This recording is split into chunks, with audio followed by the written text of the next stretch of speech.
అందరికీ నమస్కారం. అందరూ ఎలా ఉన్నారు? నేనైతే ఈ రోజు అస్సలు బాలేదు. అసలు ఈ వీడియో వినోదం కోసం చేసిందైతే కాదు. వ్యూస్ కోసం అంతకన్నా కాదు. ఒక్కసారి నేను చెప్పే మాటల కోసం ఒక్కసారి ప్రతి యువత, యువకులు ప్రతి ఒక్కరు కూడా నేను చెప్పే ఈ మాటలైతే ఒక్కసారి ఆలోచించండి. పొద్దున్న లెగిసి న్యూస్ పేపర్ చూస్తుంటే చాలా భయమేస్తుంది. ఏంటంటే మనసులో ఒకే క్వెషన్ పదే 10 సార్లు నన్ను తడిమేస్తుంది. అసలు మన ఈ సమాజంలో ఆడపిల్లలు అసలు బతకడానికి స్వేచ్ఛ లేదా? ఈ సమాజంలో చిన్నారులు అసలు నిజంగా సురక్షితంగా ఉన్నారా? ఇప్పుడు పిల్లలు స్కూల్‌కి స్కూల్‌కి తీసుకెళ్తాం. అక్కడ దించేసి ఇంటికొస్తాం. అయినా కానీ మనసులో ఏదో ఒక భయం. స్కూల్‌కి తీసుకెళ్ళాలంటే భయం. ఒకప్పుడు పిల్లలు రాత్రి నైట్ అయ్యే వరకు కూడా బయటే ఆడుకుంటేవారు. కానీ ఈ రోజు పిల్ల ఒక్క 5 నిమిషాలు లేట్‌గా ఇంటికొస్తుందంటే తల్లిదండ్రుల గుండెల్లో భయం మొదలవుతుంది. అసలు చిన్నారుల మీద ఇలాంటి అగత్యాలు జరుగుతున్నాయి. దానికి కారణం ఎవరసలు? ఇలాంటివి జరగడానికి అసలు మెయిన్ కారణం ఎవరు? మన సమాజమా? లేకపోతే మన చట్టాలా? లేకపోతే మనం ఆలోచించే తీరా? నిన్న ఆ న్యూస్ చూసిన దగ్గర నుంచి మనసంతా ఎలా ఉందంటే, అసల ఈ వీడియో నేను మెయిన్ తీయడం కూడా రీజన్ ఏంటంటే, మీ అందరిని భయపెట్టడానికి కాదు. కనీసం చిన్న అవగాహనన్నా మనకి మన పిల్లల పట్ల, లేపోతే మన ఈ సమాజం పట్ల మనం కొంచెమైనా బాధ్యతగా ఉంటే కనీసం ఇలాంటివి ఒక్కటన్నా మనకు జరగకుండా మనమైతే ఆగుతాం కదా! కాబట్టి ఈ వీడియో అయితే ఎవరికైనా కంటపడితే దయచేసి స్క్రోల్ చేసేయకుండా ఒక్కసారైతే చూడండి. చూసి ఇది ప్రతి ఒక్కరికైతే మీరొకళ్ళు చూసి వదిలేయకుండా మీ కాంటాక్ట్‌లో ఉన్న ప్రతి ఒక్కరికైతే దయచేసి షేర్ చేయండి. ఎందుకంటే మీరిచ్చే ఒక్క షేర్ వల్ల ఎక్కడో దిక్కున ఏదో ఒక అమ్మాయి లైఫ్ అయితే మీరు సేవ్ చేయొచ్చు. కాబట్టి ఈ వీడియోనైతే తప్పకుండా పూర్తి వరకు చూడండి. ప్రతి తల్లిదండ్రులు కూడా ఒక్కసారి ఆలోచించండి. మనం మన ఇంట్లో మన పిల్లలకి చాలా విషయాలు నేర్పిస్తాం. భోజనం ఎలా తినాలి, ఎలా టాయ్స్ అన్నీ ఎలా సర్దుకోవాలి ప్రతీదీ నేర్పిస్తాం. నుంచి ఏబీసీడీలు మొత్తం అన్నీ కూడా ఇంట్లో కూర్చొని మొత్తం అన్నీ మనం నేర్పిస్తాం. ఎగ్జామ్స్‌లో మంచి ర్యాంకులు ఎలా రావాలి, బయటకి వెళ్లి గేమ్స్‌లో, స్పోర్ట్స్‌లో నువ్వు మంచిగా విన్ అవుతే నీకు తర్వాత ఫ్యూచర్ ఎలా ఉంటుందనేసి మనం మొత్తం ఫ్యూచర్ కోసం అంతా ఆలోచించేసి వాళ్ళకైతే అన్నీ చెప్తాం. కానీ తను బయటికి వెళ్ళినప్పుడు తనని తను కాపాడుకోవడం ఎలా అనేసి ఎంతమంది పేరెంట్స్ నేర్పిస్తున్నారు మీ ఫ్యామిలీలోను. ఒక్కసారి ఇది మీకు మీరు క్వెషన్ చేసుకోండి. ఇంటికొచ్చిన దగ్గర నుంచి పిల్లల్ని అది చదువు, ఇది చదువు, అది రాయి, ఇది రాయి, హోంవర్క్ చెయ్యి అప్పుడే నువ్వు విన్ అవుతావు అనేసి రుద్దకపోతే ఒక్కసారి వాళ్ళని ఒక్కసారి వాళ్ళతో చెప్పండి. బయటికి వెళ్ళినప్పుడు ఏదైనా ఇబ్బంది అనిపిస్తే వెంటనే అమ్మానాన్నలకి చెప్పండి. లేదంటే ఆ సిట్యుయేషన్‌ని మీరు ఎలా ఫేస్ చేయగలగాలనేసి కొంచెమన్నా ధైర్యం చెప్పండి. అలా అనేసి చెప్పమన్నాను కదా అనేసి బయటకి వెళ్తే నిన్ను వాళ్ళు ఏదో చేసేస్తారు, వీళ్ళు ఏదో చేసేస్తారు కాబట్టి బయటకి వెళ్ళకనేసి బంధించమని కాదు. ఆ ఏజ్‌కి తగ్గట్టు మీరు వాళ్ళకి అర్థమయ్యే రీతిలో ప్రతి తల్లిదండ్రులు కూడా తప్పకుండా వాళ్ళకి చెప్పండి. స్కూల్లో అన్నీ నేర్పించినా గానీ చాలా మందికి తల్లిదండ్రులు పక్కన పడుకోబెట్టుకొని వాళ్ళని బుజ్జగిస్తూ ఏదైతే చెప్తున్నామో అదే వాళ్ళు మనసులో పెట్టుకుంటారు. కాబట్టి స్కూల్లో టీచర్స్ ఎలాగో చెప్తారు కదా! అది మాకెందుకనేసి వదిలేయకండి. ఎందుకంటే పిల్లలు బాధ్యతగా ఉండడం ఎంత ఇంపార్టెంటో, ఆ పిల్లలు ఏదైనా అలాంటి సిట్యుయేషన్ వచ్చినప్పుడు తనను కాపాడుకోవడం కూడా అంతే ముఖ్యం కదా! చాలా మంది తల్లిదండ్రులు చేసే మిస్టేక్ ఏంటంటే, వాళ్ళింకా చిన్న పిల్లలు, వాళ్ళకింకా ఇలాంటివి చెప్పే వయసు రాలేదు. ఇప్పుడు చెప్పి వాళ్ళని ఇబ్బంది పెట్టకూడదు. వాళ్ళకి ఆ వయసు రాలేదనేసి చాలా మందైతే ఆలోచిస్తుంటారు. కానీ ఇప్పుడు మనకు తెలుసు మన పిల్లలు చిన్న పిల్లలు కాబట్టి అలాంటివి చెప్పకూడదు అనేసి నువ్వు అనుకుంటున్నావు. కానీ ఇప్పుడు ఈ రోజులు ఎలా ఉన్నాయంటే తల్లి, నెలల పిల్లల దగ్గర నుంచే వాళ్ళకి సేఫ్టీ లేదంటే, ఇప్పుడు మూడో నెల పిల్లల్ని, తొమ్మిదో నెల పిల్లల్ని అలాగా అమ్మాయి దొరికితే చాలు వాడుకునే మృగాలున్నాయి మన మన సమాజంలోను. పిల్లకి నువ్వు స్కూల్‌కి పంపిస్తున్నావంటే తను బయటికి వెళ్ళి వస్తుంది కాబట్టి తన సేఫ్టీ అన్నది తల్లిగా నీకు చాలా బాధ్యత ఉంది. ఇలాంటివి తండ్రి కంటే కూడా తల్లి ప్రేమగా నీకు ఏదైనా ఇబ్బంది అనిపిస్తే వెంటనే నో చెప్పు అనేసి పిల్లలకైతే నేర్పించండి. ఎందుకంటే ఎవరైనా కానీ అప్పటి వరకు యాక్టివ్‌గా ఉండి స్కూల్‌లో లేదంటే బయటికి వెళ్ళిన తర్వాత తను ఏదైనా ఇన్సిడెంట్ ఫేస్ చేస్తే ఆటోమేటిక్‌గా అప్పటి వరకు యాక్టివ్‌గా ఉన్న పిల్లలు డల్ అయిపోతుంటారు. ప్రతి తల్లి కూడా ఈ విషయాన్నైతే గమనించండి. ఎందుకంటే పిల్లలు ఒక్క రోజులో డల్ అయిపోరు. ఎందుకంటే వాళ్ళు ప్రతి విషయం కూడా ముందు మనకి చెప్పడానికే ప్రయత్నిస్తారు. కాబట్టి మీరు మీ బిజీ పనుల్లో ఉండిపోయి పిల్లలనైతే పట్టించుకోవడం మానేయకండి. వాళ్ళు చెప్పే ప్రతీదీ ఒకసారి వినండి. విన్న తర్వాత ఇప్పుడు ఎవరైనా బయట సమాజంలో ఒక మంచి వ్యక్తిగా బిహేవ్ చేస్తూ పిల్లల్ని చాలా టార్చర్ చేసే రకాలు కూడా ఉంటారు. మీరు బయట వాళ్ళు మీది ముందేసుకున్న ముసుగుని చూసి పిల్లలు ఏదైనా అమ్మ ఆ అంకుల్ ఇలా చేశారు అనేసి వాళ్ళు మీ దగ్గరికొచ్చి చెప్పినప్పుడు, అరే! ఆ అంకుల్ చాలా మంచోడు. నువ్వు వాళ్ళ కోసం అలా చెప్పకు అనేసి పిల్లల్ని మీరైతే వాళ్ళు చెప్పేది వినకుండా మధ్యలో ఆపేస్తుంటారు. ఎప్పుడు కూడా మీ పిల్లల్ని నమ్మండి. ఎందుకంటే వాళ్ళు ఏవి పడితే అయి చెప్పేసే అంత ఏజ్ కూడా వాళ్ళకి లేదు. వాళ్ళకి తెలీదసల. సో, వాళ్ళకి ఏంటంటే నాకు ఏదైనా ఆపద వస్తే ఫస్ట్ నేను మా అమ్మ నాన్నకి చెప్పుకోవాలనుకుంటది. కాబట్టి మీ పిల్లలు మీతో ఏదైనా చెప్పాలనుకున్నప్పుడు ఒక్కసారి ఆలకించండి. విని తర్వాత మీరు నమ్మండి వాళ్ళని. ఎందుకంటే ఇటువంటివి చెప్తుంది, తను సినిమాలు చూస్తుంది అందుకే ఇలాంటివి చెప్తుంది అంటారు.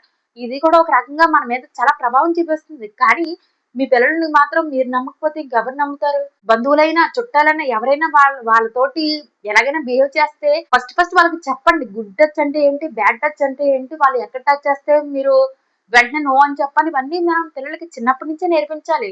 అలా నేర్పించడం వల్ల ఏంటంటే వాళ్ళకి ఏదైనా అసౌకర్యంగా ఏమన్నా అనిపిస్తే వెంటనే నో అని చెప్పి గట్టిగా ఏదైనా ఇబ్బంది అయితే నాకు చెప్పు అనేసి మనం ఎప్పుడైతే వాళ్ళకి సపోర్ట్ గా ఉంటామో పిల్లలు కూడా వాళ్ళకి ఏదైనా భయం అనిపించినా ఎవరైనా ఏదైనా చేసినా వెంటనే వచ్చి మనకు చెప్తారు.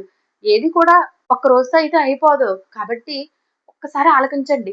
ఇంకా మనం చాలా చూస్తుంటాం. ఇప్పుడు చాలా మంది చిన్నపిల్లలు ఏంటంటే ఇంటికి వెళ్తే మా అమ్మ ఎప్పుడైతే మీరు వినలేదో వాళ్ళు ఇంకా మీ ముందుకొచ్చి ఏడవడానికి కూడా భయపడతారు. అలాంటి పిల్లలు స్కూల్ అయిపోయిన తర్వాత బయటకొచ్చి ఒంటరిగా వాళ్ళే ఏడుస్తూ ఉన్నా సమాజం కూడా చిన్నపిల్ల అలా ఏడుస్తుంది అనేసి వదిలేయకండి అమ్మా దయచేసి. ఎందుకంటే ఆ పిల్ల అసలు ఎందుకు ఏడుస్తుంది? ఏంటి? అసలు తనకి ఏం కష్టం వచ్చిందనేసి చుట్టుపక్కల ఎవరో ఒకరు ఎలాగో చూస్తారు. ఎందుకంటే అన్ని కూడా ఒక్కొక్కరు ఇంట్లో ఫ్యామిలీకి కొంతమంది చెప్పుకోలేరు. అలాంటప్పుడు మీరు బయట ఇంటికొచ్చి నేను ఏడిస్తే మా అమ్మ, నాన్న ఫీల్ అవుతారేమో అని చాలా మంది పిల్లలు భయపడి బయట కూర్చొని ఏడుస్తుంటారు. అలాంటప్పుడు మీరు సమాజంగా మీరు మీ బాధ్యతని నిర్వర్తించండి. ఏంటంటే ఎందుకు ఏడుస్తున్నావు? ఏమైంది? అనేసి అడగండి. మీకు ఒకవేళ ఖాళీ లేకపోతే బయటన్నా మీరు పోలీసులకో లేకపోతే ఎవరో ఒకరికి ఇన్ఫార్మ్ చేయండి. ఆ అమ్మాయి ఎందుకో ఫీల్ అవుతుందనేసి చెప్పండి. ఎందుకంటే మనం మనం మన పిల్లల్ని మనమే కాపాడుకోవాలి. ప్రతి ఒక్కరు కూడా తమ బాధ్యతని నిర్వర్తించాలని అయితే నేను కోరుకుంటున్నాను. ఇప్పుడు తల్లిగా తన కూతురికి ఏదైతే చెప్పిందో అలాగే నువ్వు తండ్రిగా నీ కొడుకు కూడా నేర్పించు. ఇప్పుడు ఎప్పుడు కూడా పిల్లలు ఏంటంటే తండ్రి ఏం చేస్తాడో అదే ఫాలో అవుతారు. తల్లైనా తండ్రన్నా మీరు ఏది చేస్తే అదే బ్లైండ్ గా ఫాలో అవుతుంటారు. మీరు ఇప్పుడు సోషల్ మీడియాలో తీసేసి దాంట్లో స్త్రీని గౌరవించండి, స్త్రీని పూజించండి, స్త్రీ దేవత అనేసి మమ్మల్ని దేవతలు చేసేసి మమ్మల్ని ఏం పూజించక్కర్లేదు. జస్ట్ ఒక మనిషిలా గుర్తించండి. అంత చిన్న పిల్ల మీద అలాగా అంతమంది 32 మంది అంటే మాటలా? ఎందుకంటే వాళ్ళు ఏ ఒక్కరికైనా స్త్రీ పట్ల నిజంగా గౌరవం ఉంటే అరే మనం ఇలా చేయడం తప్పనేసి అందరూ ఒక్కడు ఆలోచించినా కానీ ఈ రోజు అమ్మాయి అయితే మనకి ఒక్కరు కూడా అలాంటి ఆలోచన చేయలేదంటే నిజంగా ఈ రోజు స్త్రీని గౌరవించాలి అని చెప్పుకునే దేశంలో పుట్టాం మనం. అలాంటిది ఒక స్త్రీని అంతమంది అలా చేశారంటే ఒక్కరు ఆలోచించిన ఈ రోజు ఆ పిల్ల జీవితం వేరేలా ఉండేది. ఆ తల్లిదండ్రులకైతే ఎంత కడుపుకోత పెట్టారంటే ఎంత నరకం అనిపించి ఉంటది అంత చిన్న పిల్ల. ఒక్కసారైనా కొంచెం జ్ఞానంగా ఆలోచించండి. ప్రతి ఒక్కరు కూడా మీరు సోషల్ మీడియాలో స్త్రీని గౌరవించండి, స్త్రీని అలా చేయండి ఇలా చేయండి మీరేమంత చేసేక్కర్లేదు బాబు. కనీసం మీరు మీ పిల్లలకైతే అమ్మాయిల్ని గౌరవించడం ఎలాగనేసి చిన్న పిల్లల దగ్గర నుంచి ముసలమ్మ వరకు కూడా ప్రతి ఒక్కరినైతే స్త్రీ అనేదాన్ని గౌరవంగానే చూడాలని అయితే మీరైతే నేర్పించాలని అయితే నేను మనస్ఫూర్తిగా కోరుకుంటున్నాను. ఎందుకంటే మీరు చెప్పే ఈ ఒక్క చిన్న మాట వల్ల ఫ్యూచర్ లో వాడు ఏ తప్పు చేయకుండా ఉంటే నిజంగా మీరైతే ఒక్క జీవితాన్ని సేవ్ చేసినట్టే. ఎందుకంటే ఇప్పుడు పిల్లలు మొత్తం ఈ జనరేషన్ ఏంటంటే చిన్న లేదు పెద్ద లేదు. వాళ్ళు ఏంటంటే ఏదైనా చూస్తే ఇప్పుడు మూవీలు కూడా అన్ని కూడా చాలా వల్గర్ గా ఉంటున్నాయి. కాబట్టి అవి చూసి పిల్లలు అవే చేయాలనుకుంటున్నారు. కాబట్టి దయచేసి తల్లిదండ్రులు ప్రతి ఒక్కరు కూడా మీ పిల్లలకైతే చెప్పండి. ఏది అలాగా అమ్మాయిల్ని ఆ ఉద్దేశంతో చూడకూడదు. ప్రతి ప్రతి అమ్మాయిలోనూ ఒక అమ్మని చూడాలి, ఒక చెల్లిని చూడాలనేసి మీరైతే మీ పిల్లలకి చెప్పడం ద్వారా ఏదో ఒక అమ్మాయి జీవితాన్ని అయితే మీరు తప్పకుండా కాపాడతారు. కాబట్టి యువతనైతే నేను కోరుకునేది ఒకటే. మీకు ఎక్కడైనా ఏదన్నా అమ్మాయి ఏదైనా సిచ్యువేషన్ లో ఉన్నప్పుడు మీరు తనలో మీ అక్కనో లేకపోతే చెల్లినో లేకపోతే మీ అమ్మనో లేకపోతే మీ ఆఖరికి నీకు గర్ల్ ఫ్రెండ్ ఉంటే ఎవరు లేక నువ్వు సింగిల్ గా ఒంటరిగా ఉండి నీకు కనీసం గర్ల్ ఫ్రెండ్ అని ఉంటుంది కదా, కనీసం తన్నైనా అనుకోండి. అనుకుని తను ఈ కష్టంలో ఉంటే తనని ఎలా సేవ్ చేయాలన్న ఆలోచన చేయండి. అంతే తప్పితే అమ్మాయి ఒంటరిగా దొరికింది కదా, చిన్నదైతే ఏముంది పెద్దదైతే ఏముంది అనేసి ఆలోచనలు అయితే చేయకండి. ఇంకా చాలా మంది ఉంటారు ఏంటంటే ఒక రకమైన మనుషులు.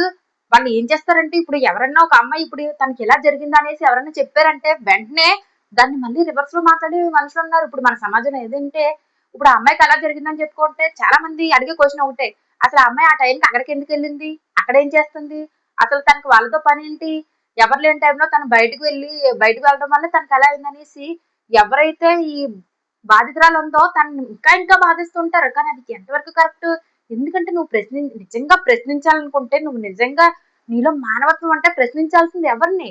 నేరం చేసిన వాడినా లేకపోతే బాధితురాలనా? అలాగే మన చట్టాలు కూడా ఇంకా చాలా స్ట్రిక్ట్ గా అవుతే ఇంకా చాలా బాగుంటది. ఎందుకంటే ఒక అమ్మాయిని ఇలా చేసి పడేసినంత మాత్రం ఏముందిలే జస్ట్ జైల్లో వేస్తారు అంతే.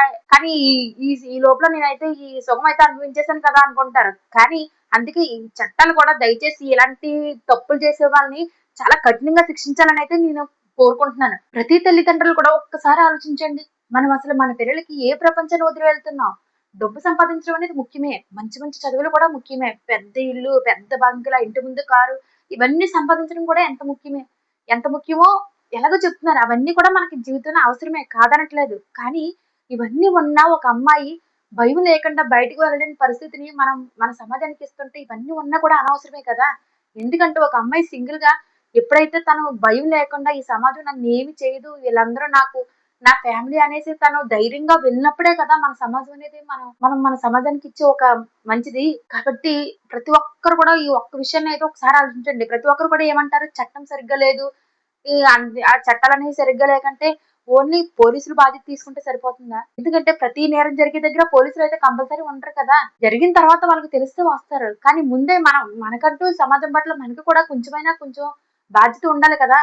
ఇప్పుడు మనకి ఎవరైనా అమ్మాయి ఇబ్బందిలో ఉంటే "ఏమైందమ్మా?" అని అడిగే లోపల మనం ఏమైపోతుంది? జస్ట్ తను ఒక చిన్న నవ్వుతో తనని పలకరించడం ద్వారా తనైతే ఆ రోజు ఆ సిట్యుయేషన్ అయితే ఫేస్ చేయకుండా ఉంటది కదా! కాబట్టి ప్రతి ఒక్కరు కూడా పోలీసుల మీదే వదిలేయకుండా ప్రతి ఒక్కరు కూడా మన సమాజం పట్ల కొద్దిగైనా బాధ్యతగా ఉండండి. ఎందుకంటే మన సమాజం మారాలంటే చట్టం ఒకటి మారితే సరిపోదు. ఫస్ట్ మన మైండ్ సెట్ అనేది మారాలి. కాబట్టి ప్రతి ఒక్కరు కూడా ఇంక ఇప్పుడు జనరేషన్ అందరూ ఇంక అంతే. ఇప్పుడు అంతమందిలో ఒక్కరు కూడా నిజంగా మానవత్వం లేదంటే ఇంకా మరి వాళ్ళ తల్లిదండ్రులు వాళ్ళకి ఏమి చెప్పలేదని అర్థమవుతుంది. కనీసం ఇప్పుడున్న వాళ్ళన్నా కానీ దయచేసి మీ పిల్లలకైతే ఎలా ఉండాలి? ఒక స్త్రీని ఎలా గౌరవించాలి? స్త్రీతో మనం ఎలా ఉండాలనేసి ప్రతి ఒక్కటి అయితే మీరు నేర్పించాలనేసి అయితే నేను కోరుకుంటున్నాను. ఒక తండ్రిగా నీ కొడుక్కి అమ్మాయిల పట్ల ఎలా ఉండాలన్నది నేర్పించు. అలాగే ఒక తల్లిగా నువ్వు నీ కొడుకుకి ఒక స్త్రీ యొక్క విలువేంటి? తన వల్ల సమాజం అసలు ఎలా ముందుకు వెళ్తుందనేసి నువ్వైతే నేర్పించు. అలాగే స్కూల్లో కూడా టీచర్స్ ఎలా ఉండాలి? అమ్మాయిలు ఏదైనా కష్టం వచ్చినప్పుడు ఎలా చేయాలి? గుడ్ టచ్, బ్యాడ్ టచ్ అనేవి ప్రతి ఇంట్లోనూ ప్రతి ఒక్కరికి తెలిసి ఉండకపోవచ్చు. కాబట్టి స్కూల్లో కూడా కంపల్సరీ ఇవైతే ఒక టాపిక్‌గా అయితే నేను చెప్పాలనేసి అయితే కోరుకుంటున్నాను. అలాగే ప్రతి పౌరుడు కూడా ఎక్కడైనా అన్యాయం జరిగితే నాకేంటి సంబంధం అనేసి ఎళ్ళిపోవద్దు. ఎందుకంటే నువ్వు మన దేశంలో పుట్టావు. ఇప్పుడు నీ ఇంట్లో ఇప్పుడు ఏదైనా ఇబ్బంది అవుతుందనుకో, ఒక అన్నగా లేకపోతే ఒక తమ్ముడిగా నువ్వు స్పందిస్తావు కదా! అసలు ఏం జరిగింది? ఏంటి ఇక్కడ అనేసి అంటావు కదా! అదే విధంగా మన సమాజం పట్ల కూడా నువ్వు బాధ్యతగా ఉండు. అప్పుడే మన సమాజం అనేది మారుతుంది. ఎక్కడో ఏదో జరిగింది మన వరకు రాలేదు. అది వేరే దేశంలో జరిగింది.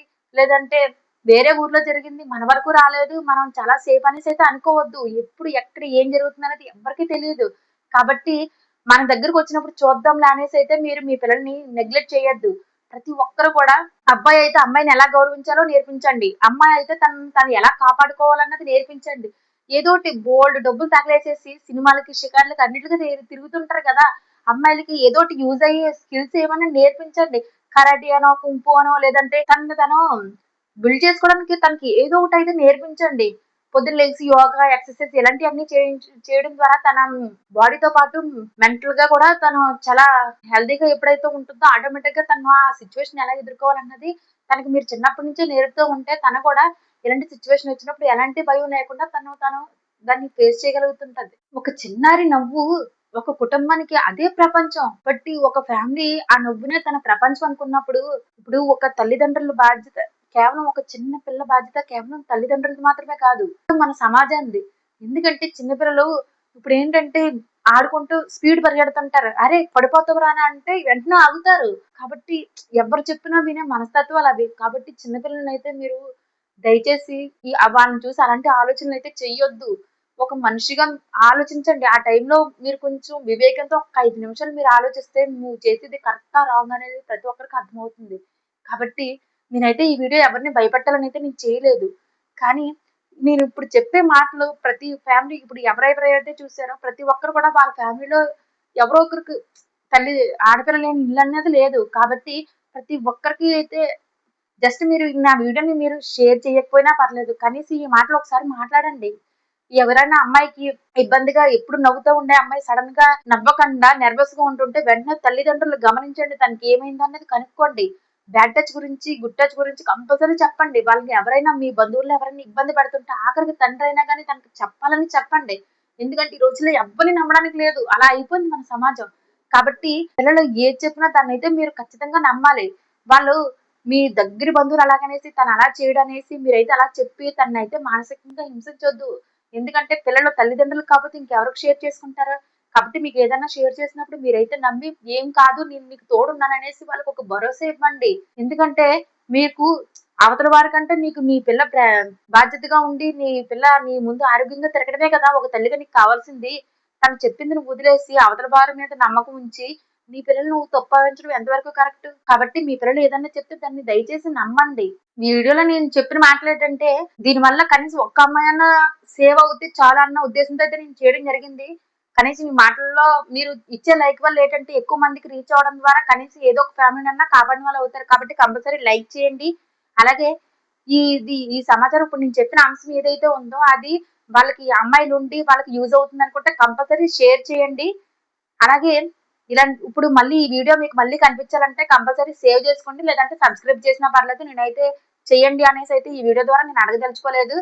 కానీ మీకు ఒకవేళ ఇలాంటి అంశాల మీద మీకు ఇంట్రెస్ట్ ఉంటే మీకు ఏమన్నా పిల్లల పట్ల ఎలా ఉండాలి, గౌరవం సమాజం పట్ల మన తీరేంటి అనేసి ఇలాంటి అంశాల మీద అయితే నేను వీడియోస్ అయితే చేస్తాను.